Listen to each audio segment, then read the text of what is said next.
मुझसे कहा गया सत्संग दो।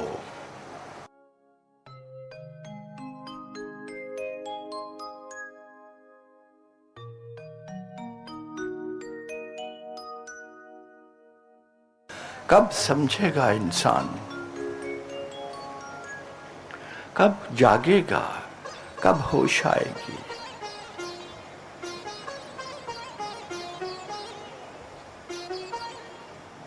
तुम्हारे ऊपर दया बट रही है, उसकी कृपा की वर्षा हो रही है, और मैं ये हृदय से प्रयास कर रहा हूं कि एक एक इंसान का रोग और शोक मिट जाए।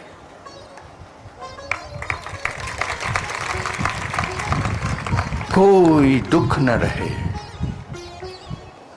कोई संताप न रहे। उसकी दया की पुकार चल रही है और मैं महसूस कर रहा हूं कि वो सारे अपने जीवन के काम छोड़ करके, सारे ब्रह्मांड के काम छोड़ करके गिर गया है तुम्हारे ऊपर, छा गया है तुम्हारे ऊपर,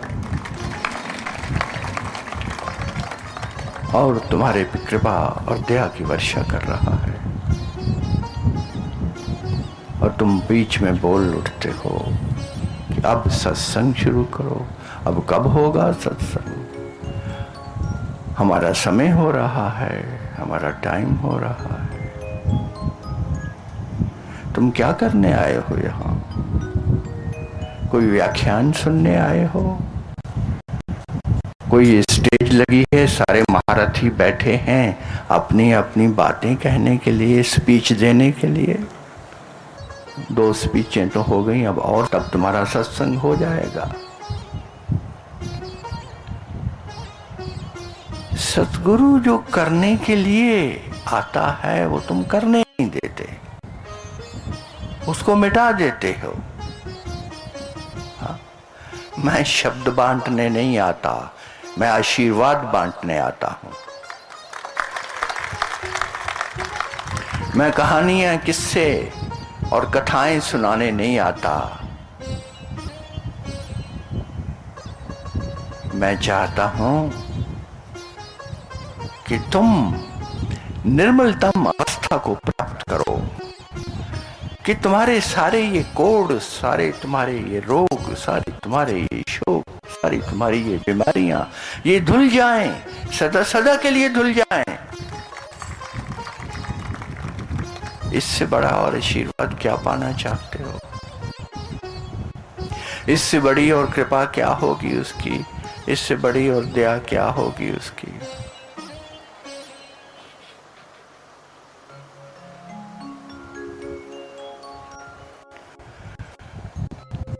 हर एक को दया चाहिए उसकी, पल पल उसकी दया चाहिए, पल पल उसकी कृपा चाहिए। जो ही एक पल के लिए भी उसकी दया धीमी पड़ जाती है, उसकी कृपा रुक जाती है, वहीं पर तुम्हारा जीवन अस्त व्यस्त हो जाता है। वहीं पर तुम्हें ठोकरें लगती हैं, वहीं पर इंसान बस मिट जाता है।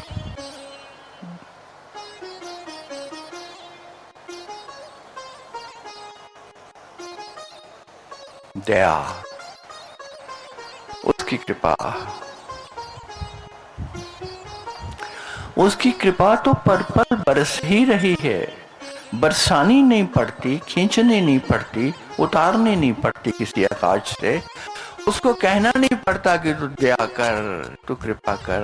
वो हर पल दया कर रहा है, वो हर पल कृपा कर रहा है। उसने दया की, सारे ब्रह्मांड पर उसने दया की, सारे अस्तित्व पर उसने दया की, और उसने कहा कि रोशनी हो जाए, प्रकाश हो जाए, और प्रकाश हो गया।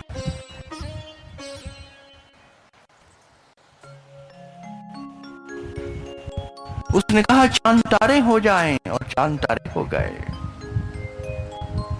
उसने कहा सूर्य आ जाए, सूर्य मंडल हो जाए, सौर मंडल आ जाए और सारे सौर मंडल आ जाए, सब आ गया।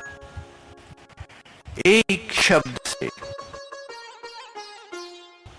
उत्पत्ति हुई है सारे जगत की। आज का विज्ञान भी ये मानता है कि एक शब्द से सारे ब्रह्मांड की उत्पत्ति हुई है। वही शब्द, वही उस मालिक का शब्द जिसमें उसने कहा था ये हो जाए, ये हो जाए, एक ही शब्द, और उस शब्द से सब घटना घटी। उस शब्द से तुम आए, उस शब्द से तुम्हारा वजूद है। एक विचार से, एक विचार से ये सारी सृष्टि का उत्पन्न हुआ, उत्पत्ति हुई उसकी, और उसी एक शब्द से उस सृष्टि का चलन हुआ और आज तक वो चल रहा है। उसी एक विचार से, एक विचार से।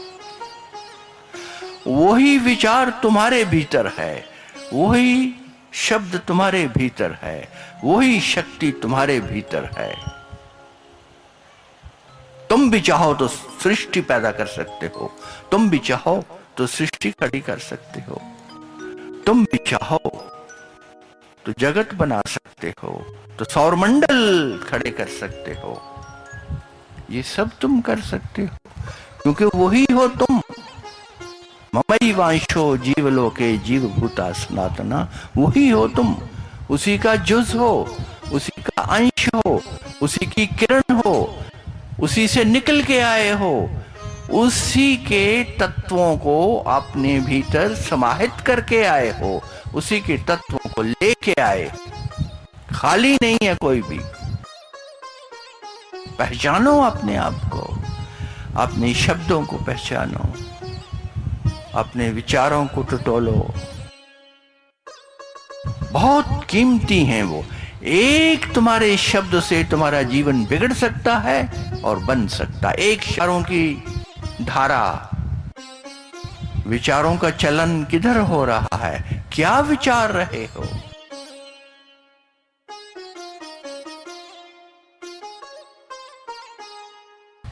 क्या बोल रहे हो, क्या कह रहे हो, वही मूल्यवान है।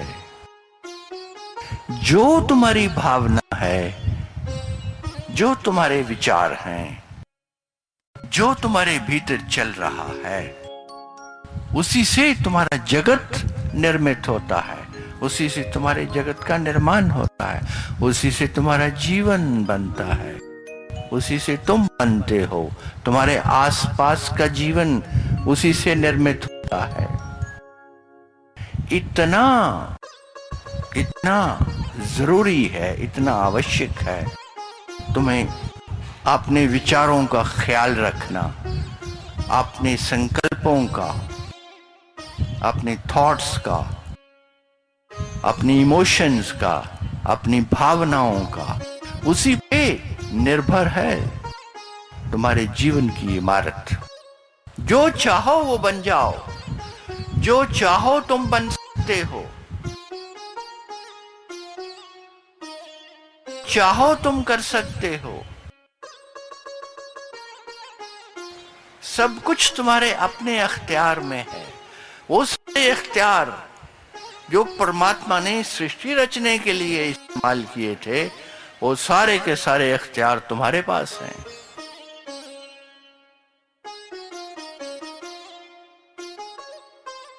वो सब तुम करने में क्षम हो, तुम्हारी क्षमता है वो सब कर लेने में। तो फिर तुम क्यों बैठे हो, क्यों अपने आप को नीच और खराब समझते हो, क्यों अपने आप को नकारात्मक वृत्तियों में डाला हुआ है। नेगेटिविटी। हर आदमी आता है, कहता है महाराज जी बहुत गलत विचार आते। मैं कहता हूं कि विचार से तुम्हारे जीवन का निर्माण होगा या विध्वंस होगा, जीवन तुम्हारा बनेगा या बिगड़ जाएगा तुम्हारे अपने विचार से, और तुम कहते हो कि मेरे विचार बुरे हैं। तो अगर आज दुख है, अगर आज तुम संताप में हो, तो कोई दूसरा दोषी नहीं है। उसकी दया तो बरस रही है, उसकी कृपा तो बरस रही है, दोष तुम्हारा है। तुमने अपने विचारों को कैसे गंदा कर लिया, कहां से गंदा कर लिया, क्या हो गया? नेगेटिविटीज, नकारात्मक। देखो मैं तुम्हें बताता हूं, फिर से बताता हूं, बार बार बताया है कि अगर तुम्हारे भीतर कोई गंदा विचार आया है तो उसको कैसे जल्दी से दूर करना है, क्योंकि वो तुम्हारे जीवन में अभिशाप लेके आ रहा है।